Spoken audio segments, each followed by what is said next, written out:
Prime minister central home మినిస్టర్తో ప్రోటోకాల్లో దర్శనానికి వెళ్ళి హ్మ్.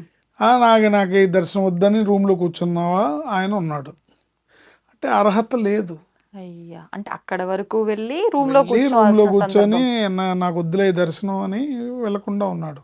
అంటే ఇదంతా అంటే భగవంతుడి మాయే అంతే అనొచ్చా? మాయ అంతే.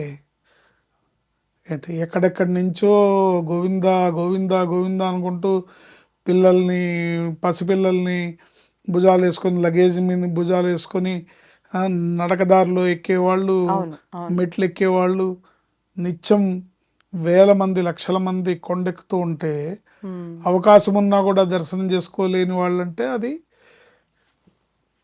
అర్హత రాసి లేదని పెట్టిలేదు. రాసి పెట్టలేదని అర్థం. హ్మ్. ఎందుకంటే ఆ స్వామి రూపాన్ని ఆ ముగ్ధ మనోహర రూపాన్ని దర్శించాలంటే ఎంతో అదృష్టం ఉండాలి, గురుగారు ఎంతో ఇప్పుడు అర్హత ఉండాలి. మోకాళ్ళ పర్వతం అని అంటూ ఉంటారు. అంటే కొంతమంది మోకాళ్ళ పైనే ఎక్కుతుంటారు అని చెప్పి కొన్ని మెట్ల వరకు అని అంటూ ఉంటారు.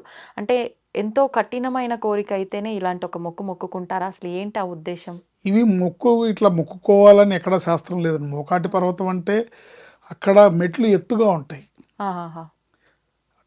అక్కడ అక్కడ ఎక్కేటప్పుడు కాస్త టఫ్గా ఉంటుంది, కాళ్ళకి మోకాళ్ళు నొప్పి వస్తాయి. ఓకే. కానీ మోకాటి పర్వతం అంటారు. మోకాళ్ళ మీద ఎక్కాలని కాదు. హుహుహు. అంటే మోకాళ్ళ మీద ఎక్కిన స్వామి ఒక ఆయన ఉన్నారు. హ్మ్. రామానుజాచార్యులు వారు ఎక్కారు.